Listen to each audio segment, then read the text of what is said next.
सदाशिवसमारम्भां शङ्कराचार्यमध्यमाम् अस्मदाचार्यपर्यन्तां वन्दे गुरुपरम्पराम्। ॐ सहना भवतु सहनौ भुनक्तु सह वीर्यं करवावहै तेजस्विनावधीतमस्तु मा विद्विषावहै। ॐ शान्ति शान्ति शान्तिः। ॐ पार्थाय प्रतिबोधितां भगवता नारायणेन स्वयं व्यासेन ग्रथितां पुराणमुनिना मध्ये महाभारतम् अद्वैतामृतवर्षिणीं भगवतीम् अष्टादशाध्यायिनीम् अम्ब त्वामनुसन्दधामि भगवद्गीते भवद्वेषिणीम्। यं ब्रह्मा वरुणेन्द्ररुद्रमरुतः स्तुन्वन्ति दिव्यैस्तवैः वेदैः साङ्गपदक्रमोपनिषदैः गायन्ति यं सामगाः। ध्यानावस्थिततद्गतेन मनसा पश्यन्ति यं योगिनः यस्यान्तं न विदुःसुरासुरगणाः। देवाय तस्मै नमः।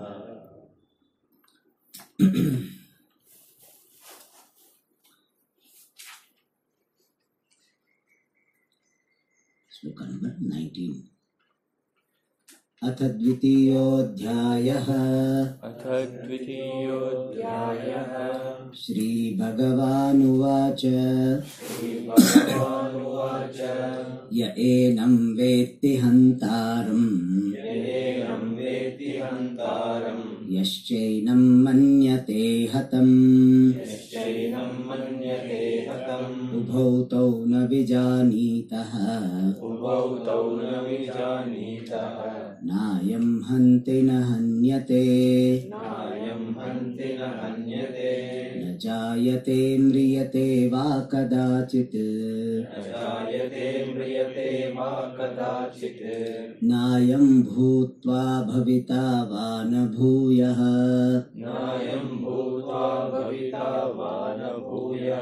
अजो नित्यः शाश्वतोऽयं पुराणः न हन्यते हन्यमाने शरीरे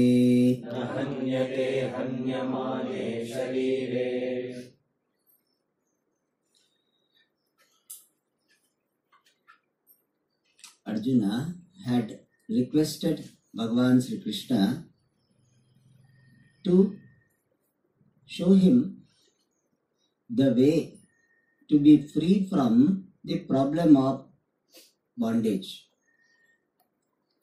And Bhagavan gave the solution in the form of self-knowledge. Bhagavan suggested that if you have the knowledge of yourself, you can become free from bondage. Panditaha na anushocanti. And having said that, he started giving the teaching which will give rise to self-knowledge. Like after prescribing the medicine, doctor sometimes himself will give the medicine. In olden days we used to have like that only. Doctor prescribes and apne paas hi dabba rakhta hai. So he keeps all dabbas and from that only he gives medicine. So Bhagavan first told that the solution to the problem of samsara is self-knowledge, and he gave the teaching which gives rise to self-knowledge. And self-knowledge means what? Right understanding about myself. Otherwise, everybody has got self-knowledge. Really speaking, from one angle, everybody has got knowledge. If I ask you, who are you? What are you? You will give a big biodata. People have sometimes biodata running into pages. So big CV you may have. But your understanding of yourself, what you have, is not making you free from samsara. You may have so many degrees. Sometimes, a person's visiting card, under his name, there will be almost A to Z, all alphabets covered. But still, he continues to be samsari. Degrees are there, but still samsari. He is married, has children, has money, but still bound. It means the knowledge you have about yourself is not good enough to make you free from samsara. In fact, Shastra says the knowledge which you have about yourself is keeping you in samsara. Your pride for your degree, your pride for having children, pride for having this family, pride for having this house, that itself keeps you in samsara. Because when you have pride for something, you will be concerned for the maintenance of it. When you are proud of your house, then you have to be very, very careful about maintaining the house. You are proud of it. Even little bit dust, you will shout. You are proud of it. Anything you are proud of it, you have to maintain it.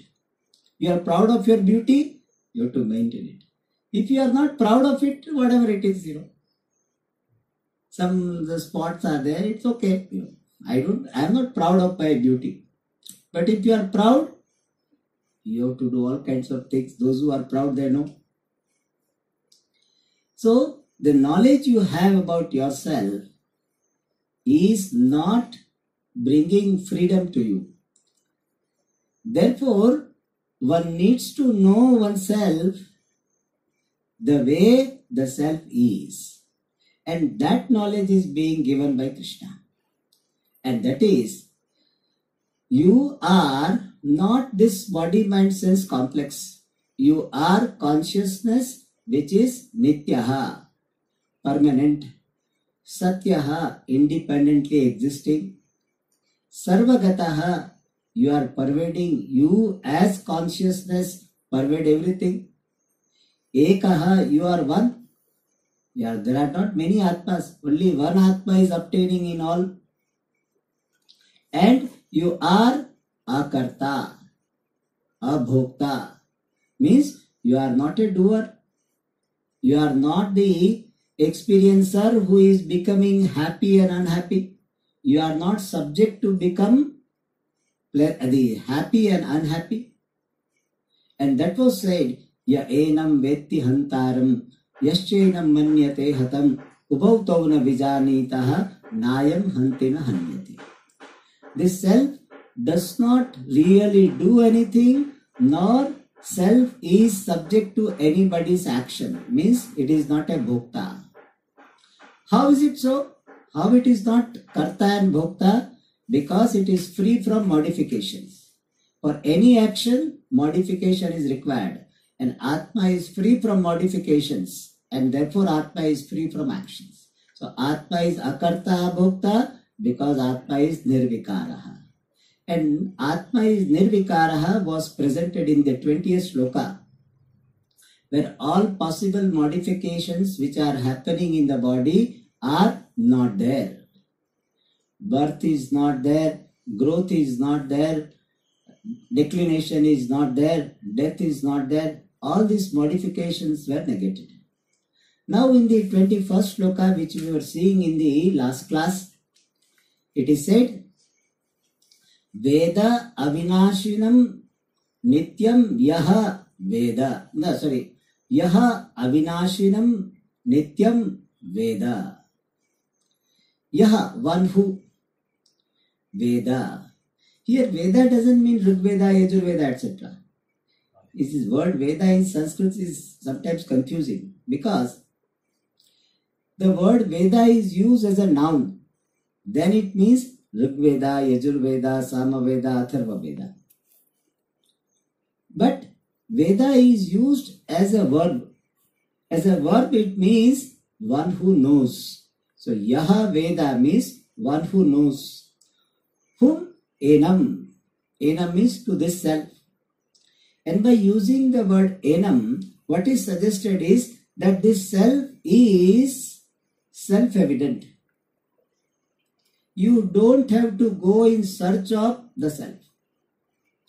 enam, this means right now available. To this self-evident self, one knows as avinashinam, free from destruction, nityam, therefore alone eternal, timeless, ajam, free from birth, and avyayam, free from any decay, declination. Like when person grows, then slowly the parts will start decaying. Atma is free from all of them. In other words, one who knows this self to be free from all modifications. In here, the word Veda is to be understood carefully and to be understood comprehensively. Because in Veda means one knows. That knowing involves two stages. One is knowing that consciousness is different from the gross body, subtle body, causal body. In Tattva Bodha, Sthula, Sukshma, Karana, Sharirat, Vyatiriktaha, Atma. This consciousness is not a part of the body. Or consciousness is not a property or epiphenomenon of the brain, as it is believed in science. They say consciousness is epiphenomenon. When the epiphenomenon means what? When the phenomenon, the main phenomenon of knowing, feeling, etc. is happening, then simultaneously some other phenomenon happens. That is called epiphenomenon. So, consciousness is what, according to science, is an epiphenomenon of the brain activities. That is not the truth about the Atma. We don't say there is no epiphenomenon. There is epiphenomenon, but that epiphenomenon is not the consciousness what we mean. In fact, many people, they have got some wrong idea about consciousness. They say consciousness is raised. When you do some meditation, then what happens? Your consciousness is raised. So you have to elevate consciousness. Now your consciousness is only ordinary consciousness. You have to elevate it to supra-consciousness. That is not the vision of Vedanta. Consciousness is consciousness. It continues to be the same. The consciousness obtaining in ignorant person and consciousness obtaining in a wise person, there is no difference whatsoever. Like the space in temple and space in a bar, alcohol, where it is called bar. In space there is no difference. Space remains unaffected, unchanged. Even though people say holy space, etc., but really speaking, that is our attribution. Space is the space only. In space there is no difference. Similarly, this consciousness is not elevated in a wise person. So we should not think that he has got higher consciousness. They use the word higher consciousness. There is no higher consciousness or lower consciousness. Consciousness is consciousness. And that consciousness is not a part of the body. Like you have got one hand which is a part of the body, a leg you have part of the body, nose you have part of the body, heart is a part of the body. Similarly, one consciousness sitting somewhere as a part of the body, that is not correct. Consciousness is not a phenomenon of the body, not a part of the body, or even a product. Consciousness is an independent entity, different from the body. Like this pencil is pervaded by light, but light is different from pencil. Similarly, consciousness pervades the body, obtains in the body, but not identical with the body. Consciousness is not away from the body. So you don't have to go in search of consciousness. It is very much present, obtains in the body. Like light is very much present here. But light is not identical with this pencil. Similarly, this consciousness is different from the body. Gross body and even subtle body. This is first stage of learning, understanding, which is relatively easy. You understand? Consciousness is like light, or consciousness is like space, different from the body, which is like pot, etc. You can understand it well. You can write notes. You can give PowerPoint presentation. All these things you can do. But second stage of this Veda understanding is shifting your identity from the body to consciousness. For that, first of all, you have to ask this question to yourself, that consciousness is different from the body, I have understood. Now, between these two, the consciousness and the body, which one I claim to be myself? To which party I belong to? There are two parties, no? DMK, ADMK. So similarly, there are two parties. Consciousness and this body, mind, sense complex. Which one I am claiming to be myself? Not as an official statement. If in Vedanta class, if I ask you that, what do you claim to be yourself?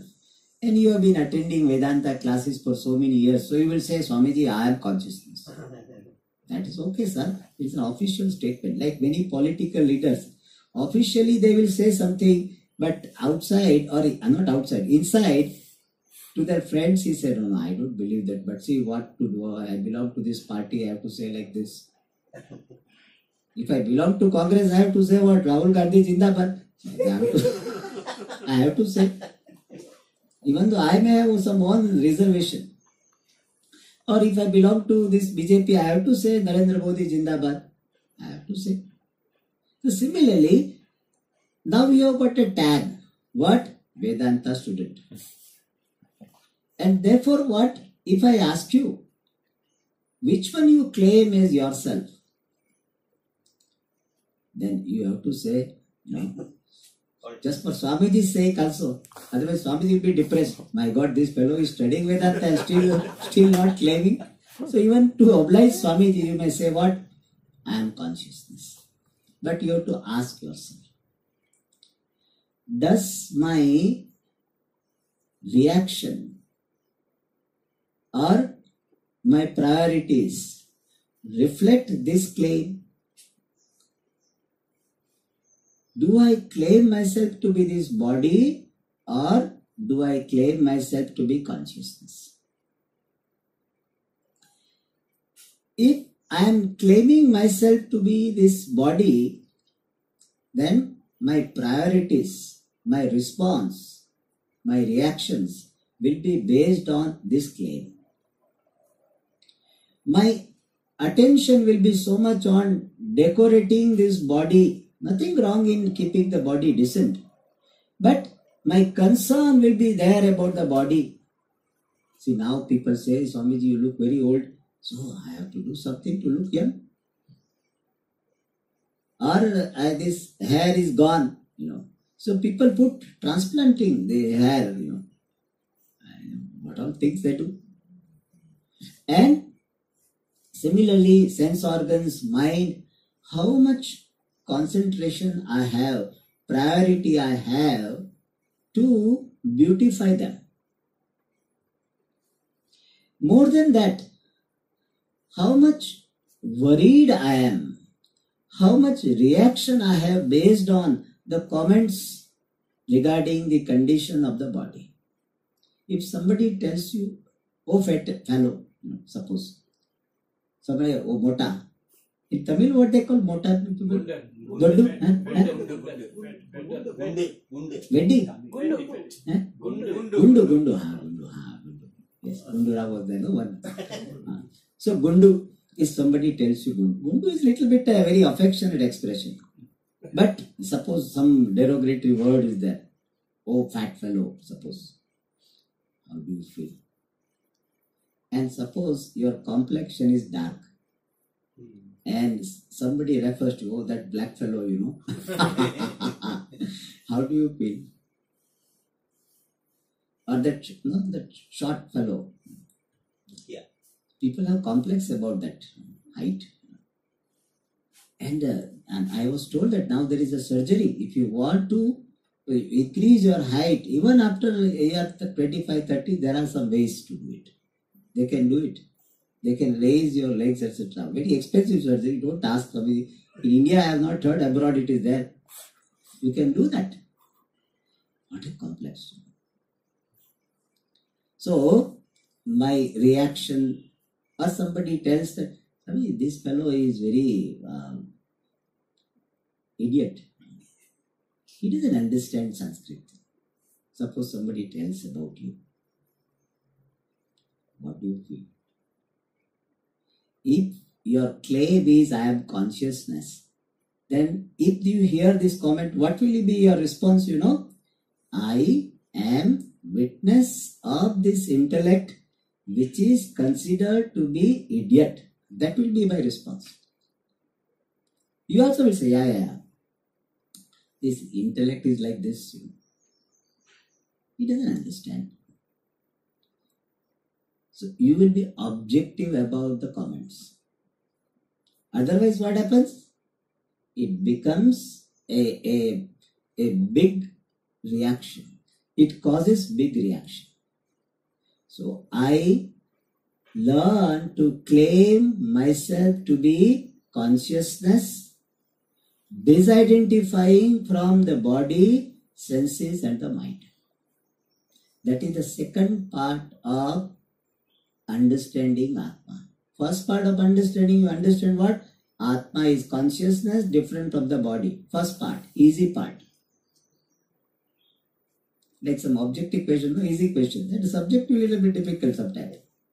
So, this part where I disidentify from the body, mind, sense complex and own up myself, claim myself to be this consciousness. That is the second part of learning. And it is generally tough, but very important. Many things in life may be tough, but we cannot avoid because it is important. If you want to really live meaningful life, you cannot avoid tough exercises in life. You cannot grow in comfort zone. It is something like, you can lift 1 kg weight. So you go to gym and put 1 kg. Come back. Next day what? 1 kg. Come back. And that is how you are doing for months together. Your muscles will not be developed. Why? You want to remain in comfort zone. Growth doesn't happen there. So, many people say, Swamiji, it is very difficult. Just because something is difficult, you cannot avoid it. And I tell them this, when people say like this, I said, many difficult things you have done in your life, like marriage, you have done. These also you can do it, why not? Many things you have, tough things you have done, you have gone through. So this is a tough exercise. Why? It requires lot of alertness, value for it. And emotionally also you have to settle certain issues. What are the issues? That emotionally there is no value for looking smart. Because when you claim yourself to be consciousness, you are not going to look smart. Because consciousness is not smart also. It's not dull also and smart also. If you are claiming yourself to be consciousness, then you cannot claim all the glories of the body, mind, sense complex. Therefore, one needs to appreciate the beauty, the glory of claiming this consciousness. that emotional clearance has to happen in our mind. Like security clearance, no? Emotional clearance has to happen. And then you see this, keep seeing this fact. I am consciousness different from this body. And that is the second stage when my identity is shifted from the body to consciousness. And this also happens in stages. First we say there is Atma. Afterwards people will start saying what? In me there is Atma. Little bit closer you have brought. First you are saying there is Atma. Now you say in me there is Atma. But that also is not ultimate right understanding. Because when you say in me there is Atma, means what? You are not Atma. Whenever I say this is in me, it means that it is not me. Then finally I have to say I am Atma, I am consciousness. And this understanding needs to be assimilated. And that is why we have got the sadhana of manana and nididhyasana. First, conviction has to come. Do I have any doubt that I am consciousness different from the body? Do I have any doubt? I have to ask this question. As I told you, not officially I say, no, Swamiji, I don't have any doubts. You have to ask this question. Am I convinced? Intellectually, am I convinced that I am consciousness and not this body-mind-sense complex, not confined by this body-mind-sense complex? Am I convinced? Are you sure? Am I very sure? You have to ask this question. There was a very beautiful song in Hindi. It says, कुछ गीत तो सुर ताल में गाए जाते हैं, लेकिन कुछ गीत खुद को ही सुनाए जाते हैं.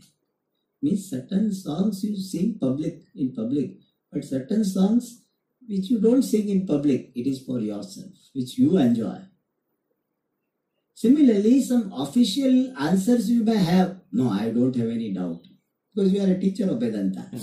So people look up to you as a senior student of Vedanta or senior Vedanta practitioner. So, so therefore you cannot say I have doubts. See, that's what happens. When some people teach Vedanta, that is one of the issues. One thing is they stop learning. That's a very big loss. Even they need to learn, but they stop learning.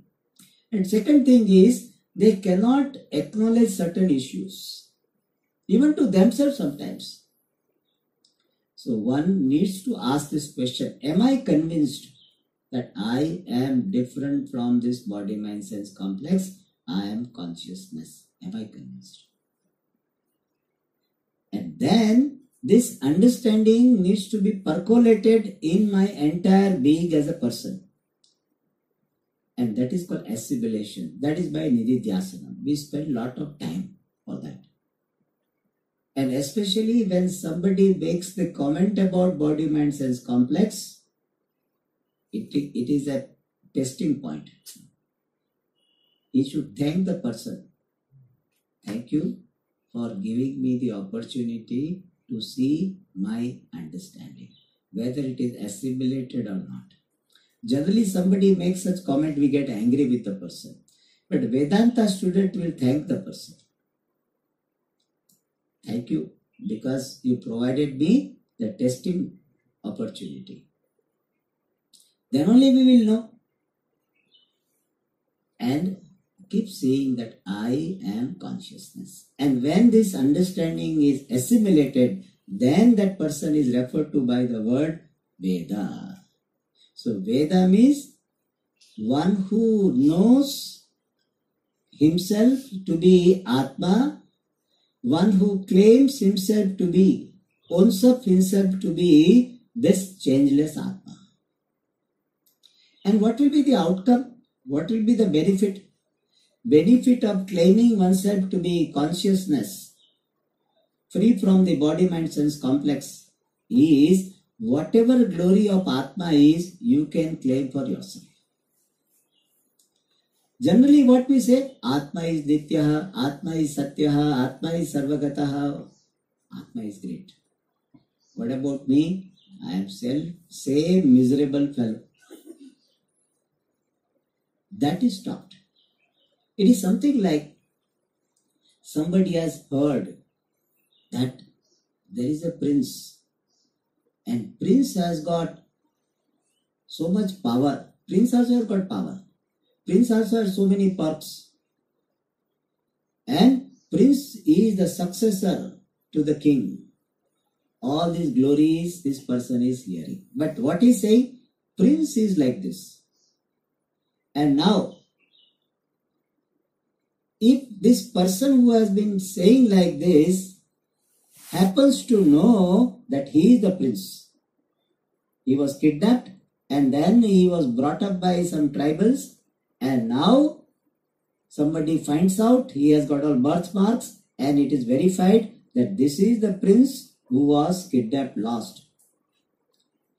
Now, what will be his understanding about that prince?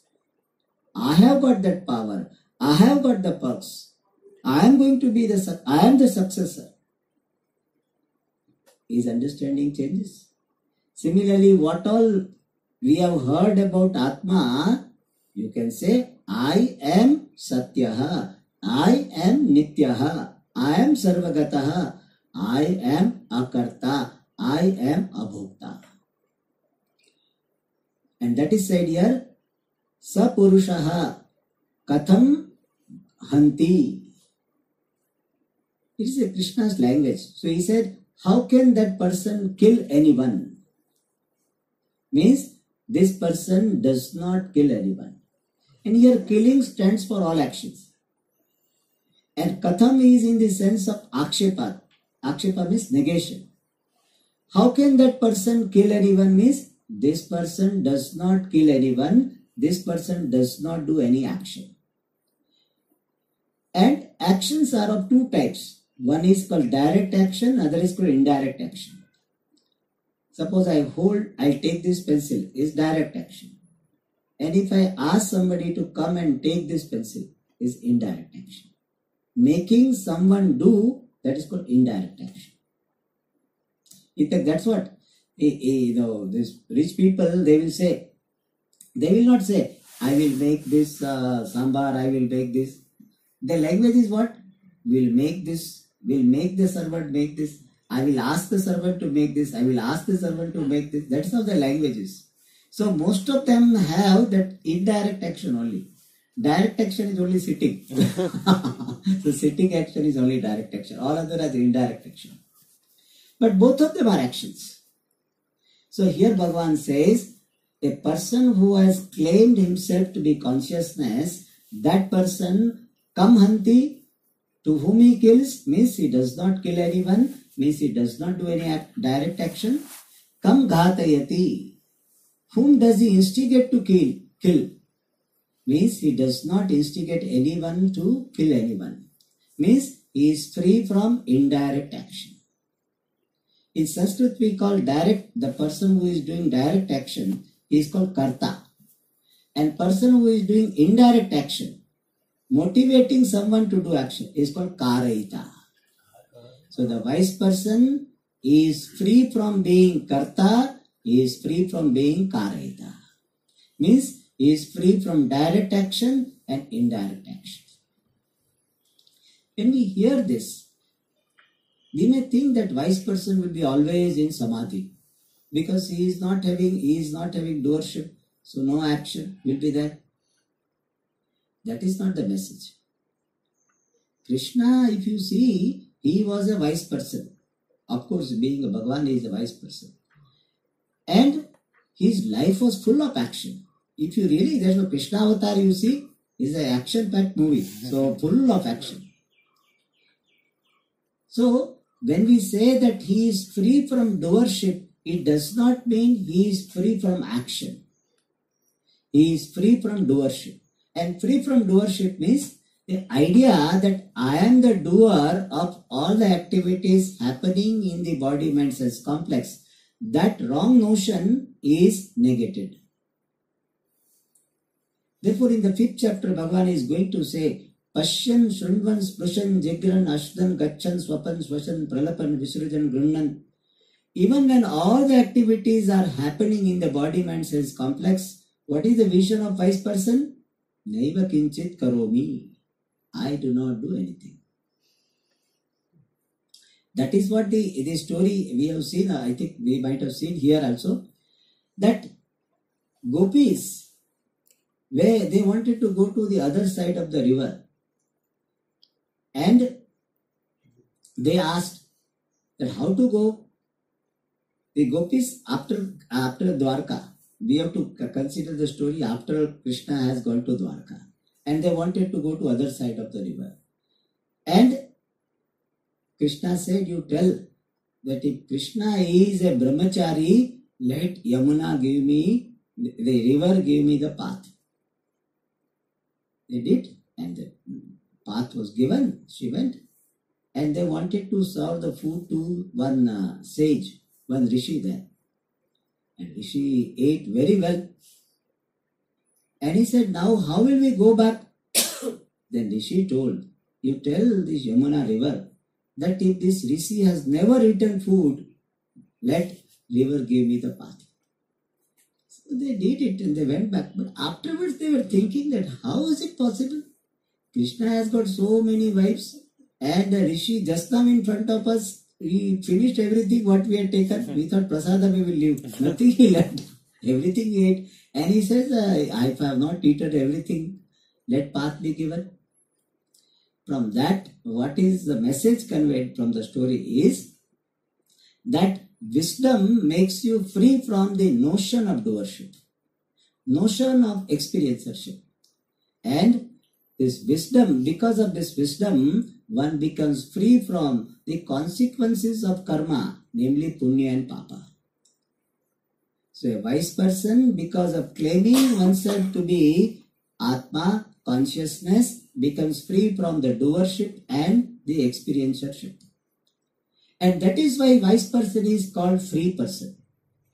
Why? Because he is free from the notion of doership and experiencership, and free from punya papa, and because of that free from punarjanmas.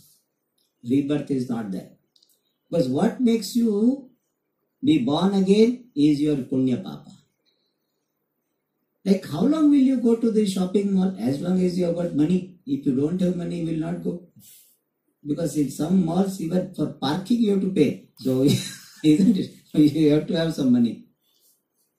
So if you don't have money, no more shopping. Similarly, you keep on shopping in this world. How long? As long as you have got currency of punya papa. When punya papa currency gone, no more rebirth.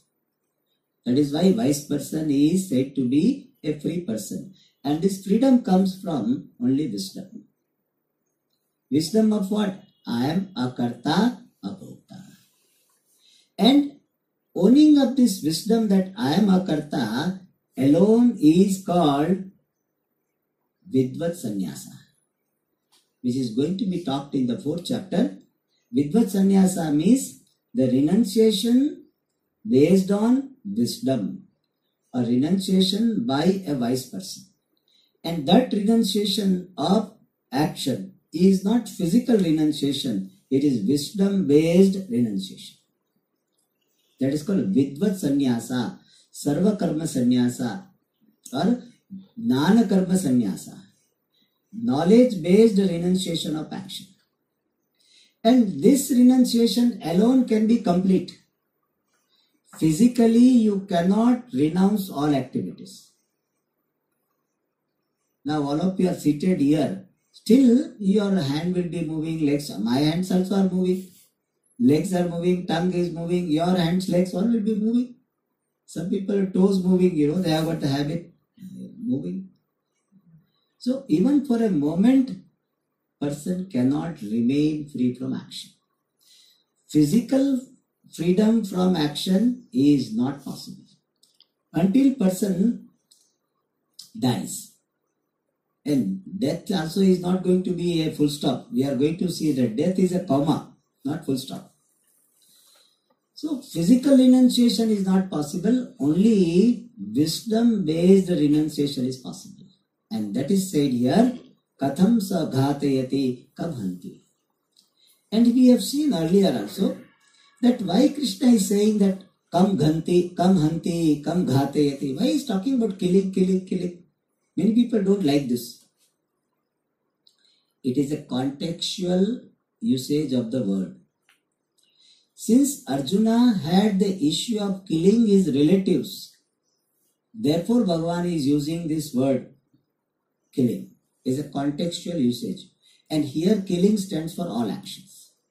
And another reason we have seen, it is a Prathama Malla Nyaya. In the last class we had seen that killing is a terrific action.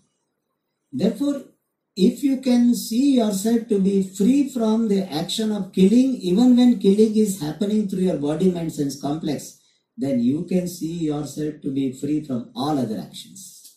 It is called Prathama Malla Nyaya. When you want to win, you want to claim the world championship in wrestling, you don't have to fight with all. You fight with the last world champion and you will be declared world champion. And that is why killing is used as a representative action. So with this, the idea of I, consciousness, am free from action, that particular idea is completed. And somebody may ask this question, just incidental, one inquiry will make and will proceed. That, Swamiji, what is the role of Atma consciousness in action? We say, no action is possible without Atma. But Atma does not do any action. That is a very peculiar situation. No action is possible without Atma, but Atma does not do any action. Like without space, no happening is possible, no action is possible, because all action requires some movement. Movement can happen only in space. Chalanatmakam hi karma. The movement alone constitutes action. And movement is possible only when space is there. So without space, no action is possible. But space does not do any action. Therefore, we never blame space. See, because of this space, all this thing happened. We don't blame. The space is not the doer. Similarly, without me, consciousness, action cannot happen. But I am not the doer. How is it possible? In my presence, things happen. In the presence of consciousness, this mind becomes sentient, the sense organs become sentient, the body becomes sentient, and activities happen. So in my presence, actions happen, but I do not do any action. This is the vision of Vedanta. Now in the next shloka, what is this birth and death? And what is the status of Atma with reference to this birth and death? That is said in the next shloka. Vasamsi jirnani yatha vihaya Navani grunhati naroparani Natha sharirani vihaya jirnani Anyani sanyati navani dehi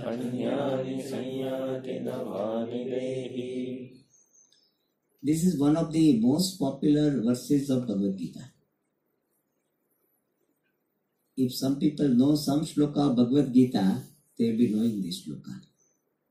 Especially in olden days, I remember that when big political leader dies on radio, they used to put these shlokas. Nowadays secular, so much secularism is there. But this radio they will put, and in that this shloka will come. Vasamsi Jirnani. It's a very popular shloka. Alright. What is said here is, when birth and death happens, Atma is neither born, Atma neither nor dies, nor Atma dies. And that is explained with the help of the example of dress and the person. The clothes and the person. The dress, the cloth, upper cloth or any cloth a person is wearing, when I change the dress, I as a person am not changed. The dress is only superficial thing which is put on this body as a person. So when dress is changed, person is not changed.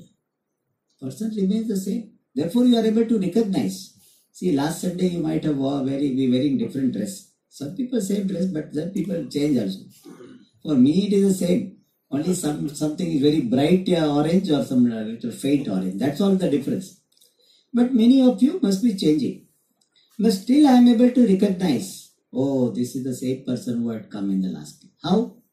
Because you as a person, the same. Only dress is changed.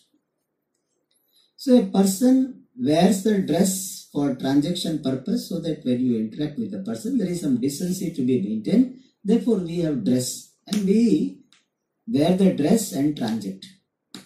When dress becomes very old, then what? Old or dirty. Then we remove this dress and wear the new dress. And for that, we're changing the dress, generally we go to the dressing room. Similarly, the Jiva also is wearing this body dress. Our body is like a dress. Some people have very, fair dress. Some people have got like brown dress. Some people have got dark dress, black dress. All of them are dress. Your body is like a dress. And you wear it. See, this example dress you don't wear for 20 years, 30 years, Fortunately, you don't do that. There are some people, very rare people, they do that also. For years together, they wear the same dress. But person is there, for years together, he has not changed. But these are exceptional cases. We are talking about normal people. Normal people, they change the dress every day, or some people 2 days, once in 2 days, or like that. But this dress of the body, we wear it for a long time. 50, 60, 70, 80, 90, 100 years. And when this body, which is like a dress, this body dress, when it is worn out, then this Jivatma, which is wearing this dress, this individual self which is wearing the dress, he discards this dress. And what he does? He goes to the dressing room, green room. And that green room is the state between leaving this body and entering into another body. That is invisible state. Generally, dressing room is closed only. So Bhagavan has kept our dressing room closed. That is why you don't see this fellow is going, entered. You don't see that. Fortunately or unfortunately. If you imagine, I was thinking that, now I am thinking, suppose we were able to see, we'll make the life of that person miserable. Suppose this, my father or my brother or whoever, my father is going this and he is entering into this body. Then what will happen? This baby, now he is a new body. And you will go and do namaskar to him. And suppose you are angry with your father, then you will go and shout at that person, that baby. God has done a wonderful thing. He has kept a dark curtain on that. So this body dress you give up, and one person gives up and enters into the new body. Like a person wears new dress, similarly this person, this Jiva, discards this body dress and assumes another dress, which is the body. And by that, what is suggested? Just as when the dress is changed, the person remains the same. Similarly, when the body is changed, Jiva remains the same. Atma remains the same. That is the message conveyed. Birth of the body is not the birth of Atma, and death of the body is not the death of Atma. That is the message conveyed here. Just as the dress is worn out, doesn't mean you are worn out. Dress is new, doesn't mean you are new. Similarly, body is worn out, body is new, you continue to be the same. And what is birth? Birth is nothing but the association of Jiva with new body. What is death? Dissociation of Jiva, the individual self, from the old body. So birth is the association of the self, individual self with the new body. Death is the dissociation of the self from the old body. It is only association and dissociation. It is not really the destruction of the self. And that is said here, Vasamsi jirnani yatha vihaya. Yatha means just as. Vihaya, having discarded, removed. Vasamsi jirnani, old dresses, worn out dresses. Naraha, a person. Aparani navani grihnati. He assumes, puts on new other bodies. And here, he puts on new dress, not your body, new dress. Having discarded old dress, he assumes, puts on the new dress. This is the example. Tatha, similarly, jirnani sharirani vihaya.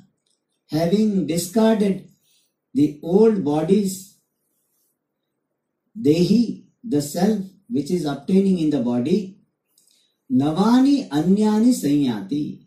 He puts on new other bodies. He puts on other new bodies. So birth and death are like changing the dress.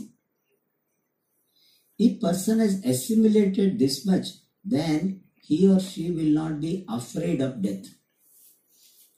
In fact, they say that during this freedom movement in India, many people used to hear this dress and got inspired so much that they are ready to die. This shloka was so inspiring that this death is just changing the dress. So here, this death is not the destruction of Atma. Death is just leaving this old body. And what is disintegrated or what is destroyed finally is the gross body alone, not Atma.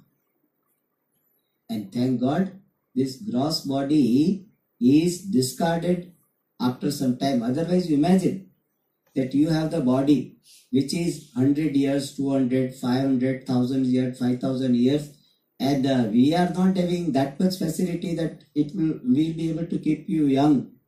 So you will be like, drooping so much, bent down, so you will be like a rolled only, like yoga mat, no? You will be rolled like yoga mat. And your grandchildren will keep you in one almirah or somewhere. That will be the situation. So it is, death is a blessing for Jiva. This particular provision Bhagavan has made, that old body is discarded, new body is assumed, is a very great blessing. But here people say, Swamiji, the old body is discarded and new body person puts on, it's alright. New body is assumed, alright. But Swamiji, some people die at the age of 25, 10. What about that? For that our answer is that body, any dress is new or old. What is the definition? See, some particular dress, some people will say it is old and they give it to their servants. Servants will be celebrating. Today I got a dress. In her eyes, this dress is not old enough to be discarded. She will be happily wearing that. It means some dress is old or new, it is decided by the person who is wearing. It is not universal. See, some actors and all, no, they wear some dress only once or twice and they discard it. Whereas people like us for years together will be wearing. Usme thoda stitching, repairing, etc. Nowadays people are a little bit more, resourceful. But otherwise we used to see that. Itna chota sa, just repair it. So we continue, whereas some people don't. So from that, what is the answer we are getting? That whether somebody is worn out or not is decided by the jiva who is obtaining in that body. And how does the jiva decide? He himself independently doesn't decide. Jiva decides through its karma. If a particular jiva, if I have got the karma of remaining in this dress, this body for 30 years, I will remain only 30 years. And some jiva has got that type of karma that he has to wear the same old body for more time. He has to be there. And therefore, the old or new is not a criteria. Depending upon the karma of the jiva, body will be discarded. And here, one more point to be discussed, which we will discuss in the next class, is that does Atma travel from one body to the other or not? Because you just now you said Atma is free from any modification, any movement. Then does Atma travel? For that, the answer we will see in the next class. Om Purnamada Purnamidam Purnat Purnamudachyate Purnasya Purnamadaya Purnameva Vashishyate. Om Shanti Shanti Shanti. Hari Om Shri Gurubhyo Namaha. Hari Om.